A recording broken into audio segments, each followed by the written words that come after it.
네, 안녕하세요. 형의 잔소리 김형입니다. 여러분, 그 대출 이자 얼마나 내고 계세요? 특히 이제 부동산을 소유하고 계신 분들은 그 부동산 담보 대출을 갖고 있잖아요. 그럼 대출을 끼고 부동산을 매입하게 되는데 그러면 이제 그 다달이 이자가 나갑니다. 근데 이 이자 나가는 게 제각각 달라요. 그쵸? 뭐 적게 내는 분들은 뭐 3% 뭐 초반대도 있고 많이 내는 분들은 뭐 4%, 5%까지 냅니다. 자, 똑같은 부동산을 갖고 있는데 이 대출 이자를 부동산 담보 대출 이자를 어떤 사람은 많이 내고 어떤 사람은 적게 내고 뭐가 이 기준이 있을까요? 이거는 제가 보기에는 순전히 어떤 부지런함의 차이, 내가 정보를 알고 내 대출 이자를 낮추겠다는 의지의 차이라고 생각이 됩니다. 딴 거는 별로 없어요. 그냥 어떤 사람들은 내가 부동산을 매입했는데 이제 본인이 직접 처음에 이제 대출을 받는 분이 있죠. 내가 이 은행이다, 이곳이다라고 정해 가서 이제 거기랑 은행이랑 상담을 받고 몇 %다 정해져 가지고 대출을 받는 분들도 있지만 중간에 이제 부동산을 매입한 경우가 있잖아요. 그러면 이제 승계라고 하죠. 예, 그 전에 주인이 받았던 부동산 대출을 이자를 그 은행에 가서 승계를 받아 가지고 그대로 이제 내게 됩니다. 근데 그게 항상 내 마음에 드는 그 이자율로 되지 않는 경우가 많이 있잖아요. 그러니까 다행히 운이 좋아가지고 이전 주인이 좋은 조건에서 이제 대출을 받아가지고 아주 저리로 대출 이자를 내고 있다. 그럼 땡큐죠. 너무 좋아. 부동산도 좋고 대출 이자도 낮고 최고죠. 근데 봤더니 좀 높아 이게 한 4% 막 5% 가까이 되기도 4점 몇 프로 뭐 이렇게 되면 좀 많은 거죠. 이렇게 높게 받았나 이런 생각이 들면 이제 조금 찜찜합니다. 왜냐하면 매달 나가는 그 고정 이자가 높으니까. 자, 오늘 제가 얘기하고 싶은 것은 이런 그 부동산 담보 대출의 이자를 내가 낮출 수 있다는 거예요. 엄청난 노력도 아니고 그냥 내가 조금만 발품을 팔고 부지런을 떨면 정말 엄청나게 많은 그 이자를 아낄 수가 있다는 거죠. 뭐냐면요. 저 같은 경우는 이제 뭐 두 가지 방법을 쓰는데요. 첫 번째 방법은 뭐냐면 주변에 많이 물어보세요. 그러니까 이제 사람들하고 친구들하고 지인들하고 술도 마시고 밥도 먹잖아요. 그러면 자연스럽게 재테크 얘기 하게 되잖아요. 돈 얘기하고 뭐 부동산 얘기도 하고 이제 그런 과정에서 야, 부동산 담보 대출 얼마 내고 있어? 몇 프로야? 얘기를 하겠죠, 서로. 나 3.5% 내나? 너는 3.3%? 그럼 3.8%? 난 4.1%인데 2%인데 많이 내는 사람은 이제 4.4, 5% 내는 사람도 있겠고. 아주 각양각색입니다. 흔히 이제 잘못 생각하고 있는 게 뭐 대부분은 아시겠지만 은행이라는 곳은 다 각각 지점마다 다 사정이 다르고요. 지점장들의 어떤 그런 뭐 선택이라든가 어떤 운영 방침에 따라서 조금씩 다 달라요. 그러니까 뭐 같은 은행이라고 해서 전국에 있는 뭐 A은행이다. A은행의 모든 지점에 그 금리가 같은 게 아닙니다. 그렇죠? 또 뭐 B은행이라고 모든 게 같은 게 아니에요. A은행도 A-1, A-2, A-3 각 무슨 지점 지역별로 무슨 어디 지점별로 다 제각각 다르기 때문에 결국 은행은 이 딜을 하는 그런 어떤 기관이라고 생각하시면 돼요. 그러니까 내가 이자를 어떤 금전적으로 이득을 얻고 싶으면 그 은행하고 끊임없이 딜을 하고 그 딜이 안 되면 또 다른 은행에 가서 딜을 하고 이렇게 해서 내가 유리한 조건으로 그 계약을 맺는 게 대출 계약을 맺는 게 그게 아주 부자가 되는 지름길이겠죠. 자, 아까도 말씀드렸다시피 내가 갖고 있는 이자, 내가 이제 내고 있는 대출 이자가 너무 높다고 생각하면 지인들하고 계속 물어보세요. 그러다 보면 유난히 이제 대출 이자가 적은 친구들이 있을 거 아니에요. 야, 너는 부동산 담보 대출 대출 이자인데 왜 이렇게 금리를 좋게 받았어? 낮게 받았어? 3천 뭐 초중반대 이렇게 낮게 받았어. 그러면 이제 뭐 그냥 자기가 뭐 신용도가 좋아서일 수도 있고 어떤 특별한 경우 있을 수 있겠지만 그래?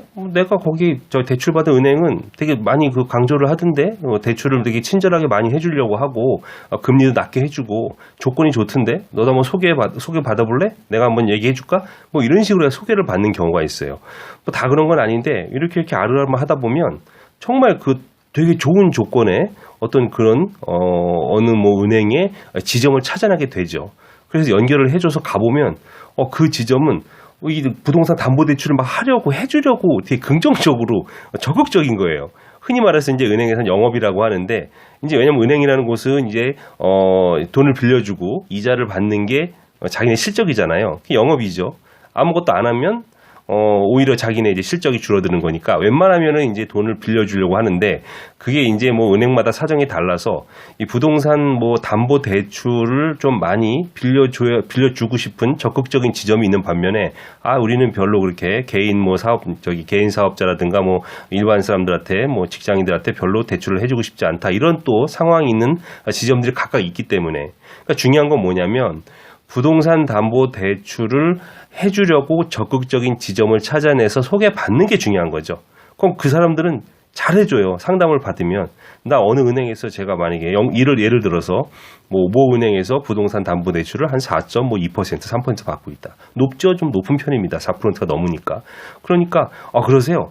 쭉 봐가지고 이제 자기 뭐 서류를 낸다든가, 이 기본적으로 상담을 받죠. 상담을 받고 그 갖고 있는 부동산이 어떤 것이냐, 뭐 땅이냐, 상가냐, 빌딩이냐, 뭐 이렇게 얘기가 나오겠죠. 그래서 자기네가 이렇게 대충 감정을 해봐서 저희는 한 3% 중반 후반까지도 가능합니다. 이 정도면은 다 승계가 가능하고요. 그럼 받아야죠. 그렇게 해가지고 이제 그러면 상담을 통해서 부동산을 갖다가 이제 옮기는 거죠. 담보 대출, 대출을 갖다가 다른 곳으로 옮기는 겁니다. 이게 가능해요. 대환 대출한다고 하는데, 자, 그렇게 하고 두 번째는 뭐냐면, 이제 저도 이제 크게 이득을 본 건데, 저는 항상 이렇게 운전을 하거나 길을 걷거나 그럴 때 은행이 이렇게 있으면 현수막을 참 주의 깊게 봅니다. 현수막. 뭐냐, 뭐 거기에 보면 현수막에 되게 다양한 어떤 정보가 많이 있어요. 그러니까 우리 은행, 우리 지점은 이게 아주 강조되고 있다. 우리가 특별히 이거를 갖다가 지금 밀고 있다. 뭐 이러니까 이거를 좀 오다 가다가 고객들이 보고 좀 들러달라. 이런 거 자기가 홍보하고 광고하거든요. 저 같은 경우는 이득을 받은 게 뭐냐면, 부동산을 제가 이제 여러 개를 갖고 있는데 남의 부동산을 이제 매입을 했죠. 그랬더니 그분이 대출이자가 너무 높은 대출이자를 갖다가 부동산에 해놨던 거예요. 그러니까 나도 이제 승계를 받아가지고 매입을 했는데, 이게 너무 높아. 4%대더라고요. 그래서 이거는 좀 내가 아닌 것 같은데라고 생각을 하고, 이제 그게 이제 한 3년이 돼야지 중도 상환 수수료가 없으니까 3년을 갖고 있었어요. 그러다 3년이 다 돼서 이제 좀 갈아타야겠다라고 생각을 하고 있었는데, 길을 가다가 보니까 이제 농협에 거기 벽면에 크게 현수막이 붙어 있는 거예요. 부동산 담보대출 특판 우대 뭐 80%까지 담보대출 해주겠다. 뭐 이런 게 있는 거예요. 야, 신기하다. 그래서 제가 그냥 들어갔어요. 들어가서 저기 현수막 보고 왔는데 그 부동산 담보대출 금리도 좋게 해주고 뭐 거의 한 80%까지 대출을 해준다고 하는데 정말 그렇냐? 그랬더니 여기 앉아보시라고 딱 그 대출 담당 직원이 얘기를 하면서 이런저런 얘기를 했습니다. 제가 갖고 있는 부동산은 상당히 우량했었고 거기 이제 임차도 잘 돼 있어가지고 월세도 높은 편이었고 잘 되고 있었어요. 그러니까 그들이 그래요. 더 해줄 수도 있다. 예. 더 해줄 수도 있다는 거예요. 지금 내가 받고 있는 대출보다 더 해준다는 거예요. 그리고 금리는 3% 중반대. 4.3% 받다가 3.5%가 되면 0.8%가 주는 거 0.8%면 얼마예요? 그 수억짜리 대출이었는데 이게 가능한 그 자리에서 얼마나 진짜 깜짝 놀랄 만한 일이 아니에요? 응? 금리를 한 번에 대출 금리를 0.8%를 내려서 받을 수가 있다니. 게다가 부동산에 대해서 한도액도 대출액도 몇 천만 원을 더 해줄 수 있다. 자, 이게 별거 아니지만 그냥 저는 발품입니다. 발품. 내가 관심을 갖고 내가 어떻게 하면 내 금리를 낮출까? 내가 어떻게 하면 금전적으로 이득을 볼까? 항상 생각을 하다 보면 길이 있어요. 물론 이제 전제가 있겠죠. 어느 정도는 저게 이제 어떤 저기를 대출을 갈아타고 이러려면 그 신용도가 좋아야죠. 내 신용도가 엉망인데 그렇게 어떻게 금융적으로 혜택을 본다, 이건 좀 어렵고요. 가장 먼저 중요한 거는 내 신용도를 갖다가 조금 좋게 유지를 하고 있어야 된다. 그 상황에서 이제 다른 어떤 부동산에 문제가 없으면 지인에게 소개를 받든가 주변에 계속 얘기를 하고 정보를 교류하면서, 아니면 두 번째는 특판을, 그러니까 어떤 특별한 어떤 그런 지점에 그 부분을 빨리 정보를 캐치해가지고 내가 갈아탈 수가 있는 거죠. 좋은 조건에. 자, 이런 정보 같은 경우는 인터넷을 스스로 찾아보면 괜찮아요. 왜냐면 부동산 담보대출, 뭐 특판 이런 거를 이렇게 검색을 해보면 뭐 블로그 운영하시는 분들이나 카페 운영하시는 분들이 또 자주 이제 올려놔요. 자기가 정보를 어느 은행 갔더니 뭐를 특판 뭐 예금이 뭐 예금 적금이 5%짜리 뭐 4%짜리가 나왔다더라. 아니면 부동산 담보대출 우량 특판 뭐 어느 지점에서 어느 은행에서 한다더라. 이렇게 올려놓으면 그걸 캡처해가지고 갈 수도 있고, 아니면 저처럼 평소에 내가 다니는 거기 주변에 이제 은행들이 현수막을 유심히 보다가 중요하게 우연히 아니면 뭐 참 꼼꼼하게 체크를 딱 잡아가지고 그걸 갖다가 활용할 수도 있는 방법도 있고. 자, 그 다음에 제가 조금 더 이제 얘기를 해드릴 게 있다면 그걸 잘해야 돼요. 뭐냐면 내가 신용도를 잘 올려놔야 된다고 했죠. 뭐 은행 뭐 여러 가지 찾아보면 이제 유튜버라든가 뭐 인터넷 찾아보면은 내 신용도 올리는 방법들이 많이 있어요. 뭐 체크카드를 쓰면 된다, 연체를 하면 안 된다, 이런 거 다 필요 없고, 이거는 그냥 보세요. 당연히 해야 되는 거예요. 그거는 기본적으로 이제 인터넷 찾아보면 나오는 신용도 올리는 법, 저의 노하우, 딴 데는 없을 거예요. 뭐냐면, 신용도를 등급을 올리고 싶으면 은행 거래가 많아야 돼요. 그러니까 액수가 문제가 아니라 자주 있어야 돼, 자주. 그러니까 어느 정도 큰 1금융권이 있잖아요. 우리은행, 국무, KB국민은행, 뭐 기업은행, 뭐 농협중앙회, 그런 큰 은행 있잖아요. 큰 은행, 하나은행 이런 거 중에 한 3개 정도를 꼽아가지고 요 3개를 계속 금융거래가 있게도 이렇게 해야 돼요. 그러니까 액수가 중요한 게 아니라 얼마나 빈도가 있느냐. 그러니까 쉽게 말해서 내가 뭐 오전에 넣었다가 또 뺐다가 또 넣어도 괜찮아요. 아니면 적은 돈으로 10만 원을 5개로 나눠가지고 10만 원씩 계속 넣든가, 30만 원 넣든가, 뭐 적게 넣든가, 하여튼간 통장에 1금융권의 큰 은행 통장 한 2-3개, 3개 정도를 잡아다가 거기다 집중적으로 아침 저녁으로 계속 금융거래가 있도록, 빼는 것도 금융거래고 넣는 것도 금융거래고 계속 그렇게 있게 해야 돼요. 그거를 한번 좀 해보세요. 몇 달 정도. 그러면 신용등급이 확 올라갑니다. 제가 여러 가지 방법을 이것저것 다 해봤는데 가장 큰 효과가 있었고 가장 빨리 금융 등급이 올랐던 꿀팁, 비결은 바로 금융 거래가 많은 거였어요. 그러니까 신용 등급이 낮다는 것은 금융 거래가 적다는 것도 포함되어 있어요. 그게 가장 큰 문제예요.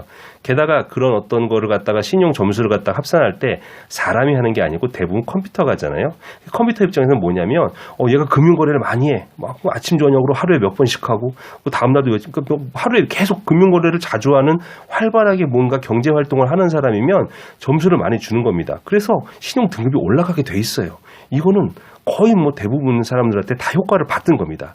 그러니까 그렇게 해서 신용등급을 먼저 내 신용등급을 한 등급이라도 2등급이라도 올릴 수 있으면 올려놓고 그 다음에 대출을 부동산 담보대출을 갈아타는 그런 방법을 쓰면 상당히 경제적으로 도움이 될 수 있고 또 나중에 이제 내 부동산에 담보 대출 금액이 많고 또 이자율이 낮으면 팔 때도 좋아요. 왜냐하면 매력적이잖아요.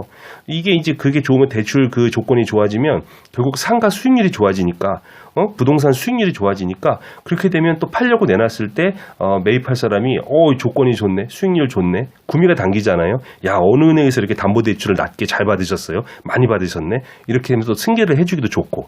아셨죠? 그렇게 하면 내 금융적인 그냥 금융 자산이 늘어나는 데 도움이 되고 또 매달 나가는 이자도 낮춰질 수 있고, 여러모로 일석이조 삼조 다 할 수 있는 꿀팁입니다. 아셨죠? 부지런히 움직이셔야 돼요. 그리고 찾아보면 별거 아닌 노력으로 큰 이득을 볼 수 있는 그런 아주 금융 정보들이 많습니다. 자, 도움이 되셨으면 좋아요, 구독 부탁드리고요. 지금까지 형의 잔소리 김영이었습니다. 감사합니다.